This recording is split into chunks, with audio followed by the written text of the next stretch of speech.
안녕하세요. 주식 등대직입니다. 12월 27일 화요일 시황 말씀드리겠습니다.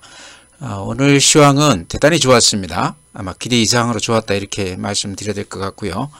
오늘이 이제 12월 27일, 그래서 29일이 이제 그 시장 마감이 된다고 그러면 오늘까지 주식을 사신 분들은 배당을 받을 수 있게 되죠.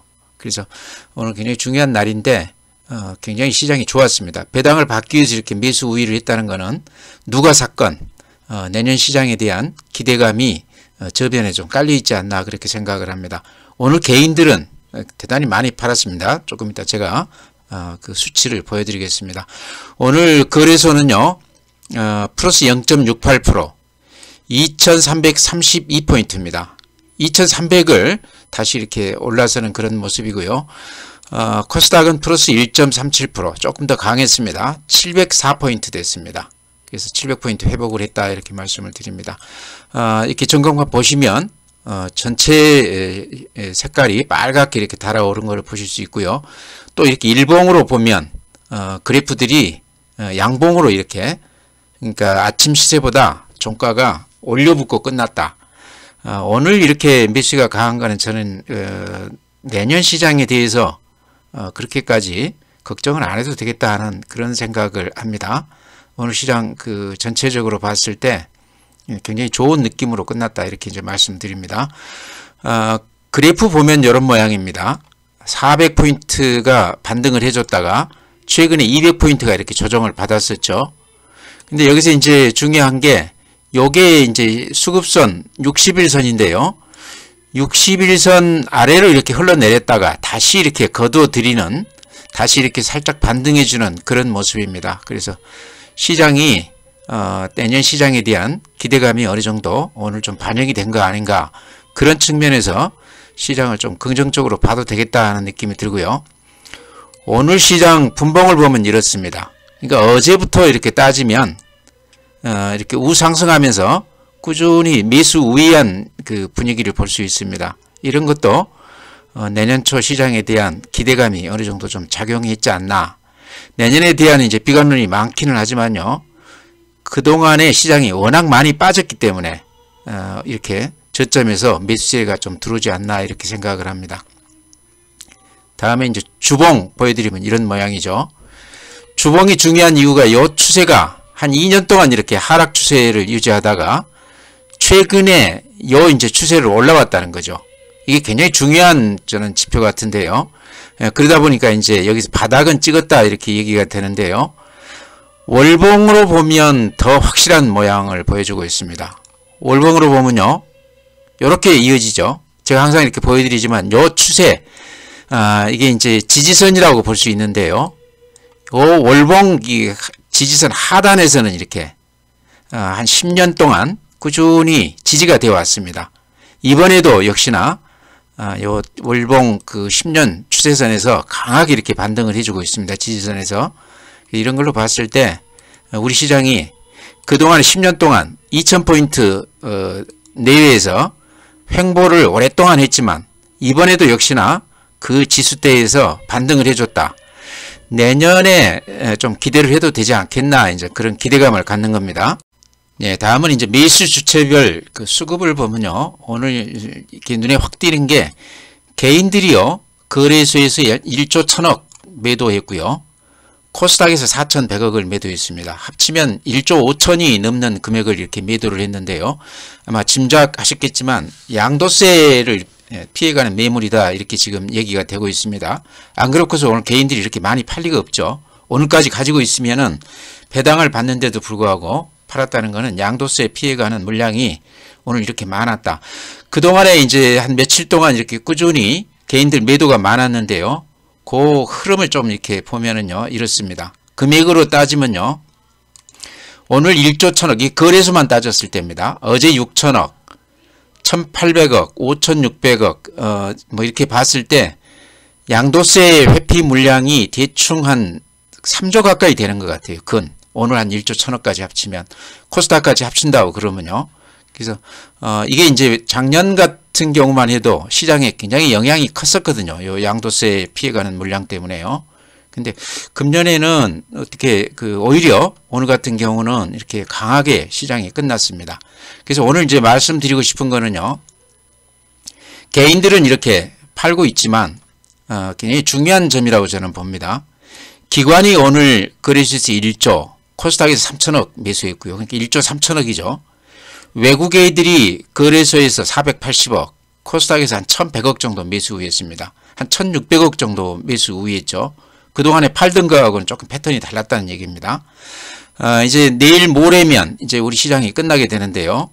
그럼에도 불구하고 기관이나 외인들이 개인들이 털어주는 물량을 최근 며칠간 다 받아줬다 이런 거는 내년 시장에 대한 기대감이 있지 않고서는 이렇게 받아줄 리가 없죠. 그래서 이런 걸로 봤을 때 우리 시장 내년 연초 시장을 그런대로 걱정을 안 해도 되겠다 하는 생각도 듭니다. 물론 이제 가봐야 알겠지만 지금 외국 애들이나 기관들이 강하게 매수 우위하는 걸로 봐서는 좀 걱정이 덜 된다. 이제 이런 얘기입니다. 다음에 이제 고객 예탁금을 보면요. 43조 9천억입니다. 보니까 매일 조금씩 이렇게 돈들이 빠져나가고 있습니다. 추세가 이렇죠. 1년, 금년 한 1년 이렇게 놓고 봤을 때 한 20조 넘게 개인들 고객들 계좌에서 돈들이 빠져나간 것으로 이렇게 나오고 있습니다. 이런 것들이 이제 수급에서 악영향을 주고 있다 이렇게 볼 수 있겠고요. 주식형 수익증권은 변동성이 굉장히 심한데요.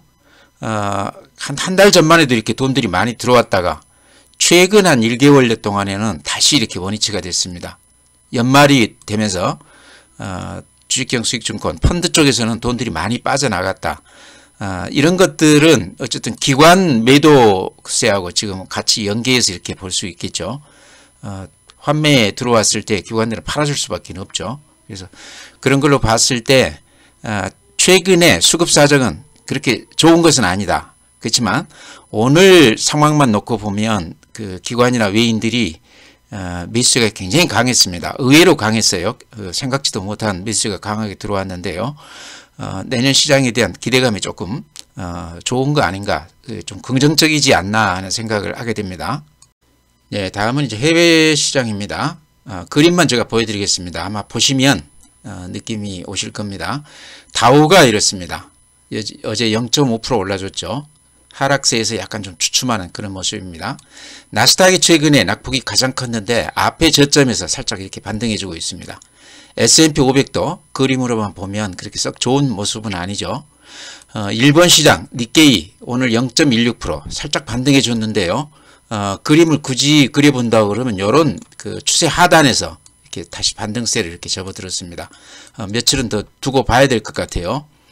대만도 이런 모양이고요. 상해 종합지수 오늘 한 1% 정도 올라줬는데 중국이 지금 부양책 얘기도 나오고요. 코로나가 상당히 사태가 심각하다고는 하지만 제로 코로나 정책에서 상당히 이렇게 후퇴하는 그런 흐름을 보이고 있습니다. 이런 것들이 아마 상해 증시에도 영향이 좀 있지 않나 싶고요. 항생, 홍콩 지수는 마이너스 0.4%. 그렇지만 횡보한다고 봐야 되겠죠. 심천, 우리로 따지면 코스닥하고 비슷하게 기술주 위주로 된 시장인데요. 0.87% 올라줬습니다. 네, 이제 연말 양도세 회피 물량이 최근 며칠간 한 5일간 따졌을 때 3조 이상 이렇게 물량이 나왔다고 그러는데 이런 것들을 지금 기관이나 외인들이 다 받아주는 게 상당히 긍정적으로 보인다. 이제 그렇게 제가 전체 시장을 말씀을 드렸고요. 금년 1년 동안에 이렇게 통계를 보니까요. 그러니까 외인들이 삼성전자만 이렇게 했을 때 한 8조 원 넘게 팔았다고 그럽니다. 네이버가 한 3조, 카카오가 한 1조 6천억, LG 생활건강이 한 8,900억 정도 이렇게 그런 순서로 이렇게 많이 팔았다고 그러는데요. 왜 우리 시장이 금년에 이렇게 좋지 않았는지 이런 것들이 수급에서 보여지는 지표다 이렇게 생각을 합니다. 우리만 그런 게 아니고 지금 서학개미들 테슬라 같은 경우도 지금 고점 대비했을 때 한 65% 빠졌고요. 반면에 에너지 관련주들은 또 미국 시장에서 좋았기 때문에 엑슨모빌 같은 거는 한 78% 올랐다고 그래요. GM 같은 경우도 한 마이너스 40%가 됐고, 그러니까 우리 시장뿐만 아니고 동학개미뿐만 아니고 서학개미들도 금년 한 해는 아주 죽을 쏜 좋지 않은 그런 해였다 이렇게 말씀을 드립니다. 네, 다음에 이제 종목 말씀드릴 텐데요. 어제 제가 삼성 SDI하고 LG화학이 추세 하단에 부딪혀서 한 30% 정도 조정을 받았기 때문에 뭐 서둘러 들어갈 건 아니지만 조금씩 매집해도 되겠다 이제 그런 말씀을 드렸습니다. 그거하고 이제 이어서 이렇게 말씀드리는 것일 수도 있는데요. LG화학을 조금 이제 좀 눈여겨봐야 되는 거 아닌가 저는 그렇게 봅니다. 먼저 그래프 한번 제가 보여드리겠습니다. LG화학 그래프가요. 이런 모양으로 이렇게 그려집니다. 아까 LG엔솔도 이렇게 제가 보여드렸지만 또 윗선 이렇게 보면 이렇게 보여질 수도 있고요. 중요한 거는 요 추세 하단에서 는 반드시 이렇게 반등을 해줬다 이런 얘기입니다. 근데 아까 LG엔솔 어제도 제가 말씀드렸지만 추세 하단에서 이렇게 반등하는 거 보여드렸는데 LG화학도 지금 그런 추세를 보이고 있습니다. 그러면서 이게 박스권 안에서 그렇죠. 이 박스권 안에서 이렇게 반복 운동을 하고 있습니다. 상하로요. 그래서 이런 걸로 봤을 때 이 하단에서는 LG화학도 지금 좀 들어가도 되는 거 아닌가 그런 생각도 듭니다. 그래프도 이제 이렇고요. LG화학을 또 다른 면에서 우리가 조금 볼 필요가 있는 게요. 실적을 보면서 제가 조금 말씀을 드리겠습니다. 금년에 LG엔솔이 LG화학에서 분리되어 나왔습니다. 물적 분할 때문에 그 말이 많았는데요. 지금 LG엔솔 지분 한 88% 정도를 LG화학이 가지고 있습니다. 그러니까 시총이 지금 LG엔솔이 그렇게 많이 늘어났는데 거기에 대한 수혜를 LG화학이 다 받고 있다 이렇게 보시면 될 것 같아요. LG화학 그 실적을 이렇게 보면요. 그러니까 2022년에 이제 LG엔솔이 떨어져 나갔는데 제가 말씀드리고 싶은 거는 그 100조가 넘는 규모의 그 사업부가 떨어져 나갔는데도 불구하고 LG화학의 그 재무제표를 이렇게 보면은 흔적이 없다는 얘기입니다. 여기서 보시면요. 2021년에 LG엔솔이 떨어져 나가기 전에 매출액이 42조였습니다. 2022년에 오히려 52조가 됐습니다. 그러니까 배터리 부분이 떨어져 나가고 나서도 매출액이 이렇게 오히려 더 좋아졌다 이런 얘기입니다. 영업이익은 5조에서 3조 5천억 정도로 약간 좀 주춤했는데요. 매출액이 더 중요하죠. 규모 자체로 봤을 때 전혀 영향을 받지 않았다. LG엔솔 배터리 부분은요. 2020년까지만 해도 적자였습니다. LG화학이 오히려 부담이 되는 그런 기업이 있는데 떨어져 나가면서 이제 LG엔솔이 그렇게 커진 거죠. 시총 지금 2위 기업이 된 거죠. 현대차, 기아차, SK하이닉스 다 합쳐도 지금 LG엔솔 정도가 안 돼요. 그러니까 대단한 겁니다. 금년 1년 동안에 가장 큰 빅 뉴스는 LG엔솔 이 뉴스가 아마 될 것 같아요. 근데 LG화학에서 분리해 나갔어도 LG화학이 지금 여전히 실적이나 이런 걸로 봤을 때 전혀 빈자리가 없다. 흔적이 안 남는다 이런 얘기죠. LG화학 이제 다 아실 텐데 여기 지금 그 나와 있는 내용을 제가 이렇게 읽어드리면요. LG화학은 석유화학 사업부문 또 전지사업부문. 근데 전지사업부문이 이게 이제 LG엔솔로 떨어져 나간 거죠. 지금 이제 남아있는 게 그러니까 석유화학, 첨단소재 사업부문, 생명과학 사업부문 이런 것들이 지금 남아있습니다. 얼른 들어도 첨단소재라든가 생명과학이라든가 알짜 그 사업 아닙니까? 그래서 알짜들이 지금 그대로 남아있기 때문에 LG화학이 실적이나 매출액이나 이런 면에서 LG엔솔이 떨어져 나갔어도 여전히 이렇게 기업이 지금도 시총이 44조입니다. 그러니까 원래 50조였는데 지금도 여전히 44조를 유지하고 있다는 얘기입니다. 110조짜리 사업부가 떨어져 나가고도 이렇게 유지가 되고 있다. 방금 제가 내용을 보여드렸지만 그런 그 좋은 사업부를 가지고 있기 때문에 앞으로도 꾸준히 LG화학은 우량주로 남을 것이다. 이제 이런 얘기입니다. 요 그 그래프가 제가 보기에는 상당히 의미가 있다 이렇게 생각하거든요. 그래서 아까 LG엔솔, SDI도 이렇게 말씀을 드렸지만 LG화학도 좀 눈여겨봐야 되는 거 아닌가 저는 그렇게 봅니다. 그래서 오늘 이제 LG화학 오랜만에 이렇게 말씀을 드렸는데요. 최근에 오히려 중소형주 쪽에서 시세가 많이 났지만 대형주들이 또 과하게 이렇게 조정을 좀 많이 받았기 때문에 내년 초에는 또 이런 쪽으로 매수가 조금 들어올 수도 있겠다 싶어서 이렇게 말씀을 드립니다. 네, 오늘 시장이 전체가 다 좋았습니다. 그 중에서도 이제 오늘 제 눈에 더 들어온 거는요. 리오프닝 관련주들이 시장 전체의 분위기하고는 다르게 최근에 좀 괜찮았지 않습니까? 근데 오늘도 굉장히 좋았어요. 이제 리오프닝 관련주 화장품, 여행, 항공, 이제 저가 항공 특히요. 그 다음에 카지노 이런 것들이 대단히 좋았습니다. 그래서 많게는 오늘 한 10% 정도도 오르고 적게는 한 2, 3% 올라줬는데요. 오늘 이제 아마 뉴스 보신 분들은 아시겠지만 뉴스가 하나 떴는데 중국이 해외발 입국자 시설 격리를 폐지한다. 이제 그런 소식이 떴습니다. 이제 이런 것들이 지금 리오프닝 관련주에 대단히 크게 영향을 미친 것 같은데요. 지금까지는 이제 중국이 입국자를 별도 격리시설에 이제 이렇게 수용을 했는데, 이게 이제부터는 일정 기간 집에 머물게 하거나 안 그러면 건강 모니터링만 하게 될 것으로 전망된다. 그런 뉴스가 떴습니다. 굉장히 큰 뉴스죠. 여행, 항공, 뭐 화장품, 중국 소비 관련주 이런 것들이 다 해당되겠죠. 임플란트도 저는 해당이 된다고 보고요. 그래서 그 중에서 이제 저는 호텔 신라 말씀드린다고 그러면요.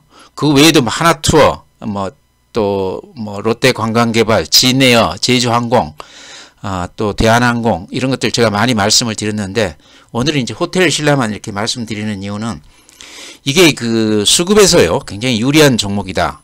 공매도가 한 달 전만 해도 한 230만 주가량 됐었는데요. 전체 종목 중에 2위였습니다. 1위가 롯데관광개발이고요. 근데 지금 보니까 한 100만 주가 주로 있어요. 그러니까 외국 애들이 한 100만 주 정도를 사서 공매도했던 거를 다시 이렇게 환매수했다는 얘기죠. 그러다 보니까 이렇게 급하게 지금 이렇게 환매수하면서 올라가는 거 아닌가 이렇게 보입니다. 지금 좀 오르기는 했지만요. 호텔 신라가 오랫동안 고생한 주식입니다. 그건 한 3, 4년 이렇게 고생한 주식인데요. 제가 보기에는 이런 또 특성이 있어요. 여기가 지금 매물 집중대입니다. 근데 매물 집중대를 이렇게 힘있게 뚫고 가면서 리오프닝 관련주 중에서도 좀 이렇게 가장 앞서가는 주식이 되고 있습니다. 근데 매물 집중대 이렇게 벗어나게 되면서 매물이 그렇게 많지 않습니다. 그 위로는. 그래서 수급면에서 공매도 환매수 들어오는 것 포함해서 매물대가 이렇게 두텁지 않기 때문에 쫓아가서 살 필요는 없겠죠. 오늘같이 이렇게 올라가는 날이요. 그렇지만 내년 초에 혹시 조정을 받는다고 그러면 이런 종목도 좀 눈여겨볼 필요가 있을 것 같다 해서 이렇게 말씀을 드립니다. 수급을 봤을 때도요. 외국 애들이나 기관들이 이렇게 매수 우위 쪽으로 이렇게 기울어져 있습니다. 그래서 이런 것들을 놓고 봤을 때 가지고 계신 분이라고는 팔면 안 되겠죠. 최근에 오르긴 했다고 그러지만 좀 지켜봐야 된다. 그런 취지에서 오늘 호텔 신라를 이렇게 특별히 말씀을 드립니다. 다음에 이제 리오프닝 관련주, 중국 소비 관련주라고 볼 수 있을까요? 그 덴티움, 제가 매일 요새 말씀을 드리고 있는데요. 기관이나 외국 애들이 이렇게 쌍끌이로 강하게 이렇게 매수 우위하고 있습니다. 덴티움 실적 제가 가끔 이렇게 보여드리는데요. 실적이 대단히 좋습니다. 중국 코로나 관련해서 전혀 영향을 입지 않았다 이제 그런 얘기죠. 2021년도에 영업이익이 699억이었는데요. 금년에 1267억이 될 것으로 그렇게 추정이 되고 있습니다. 거의 2배 정도 실적이 좋아지는 것으로 그렇게 나아가고 있는데요. 중국 시장 점유율이 그러니까 전체 덴티움 매출액에서 한 2배 정도 됩니다. 국내에서는 오스템 임플란트 다음으로 임플란트 시장에서 2위 기업입니다. 오스템 임플란트도 마찬가지로 이렇게 그래프 모양도 좋고 최근에 와서 강성부 펀드 얘기 나오면서 탄력을 받고 있습니다. 그래서 오스템 임플란트는 위아래로 상당히 변동성이 클 가능성이 있다 그렇게 보여집니다. 그렇지만 지금 모습으로 보면 오스템 임플란트도 그렇고 덴티움도 그렇고 굉장히 야무지게 이렇게 가고 있습니다.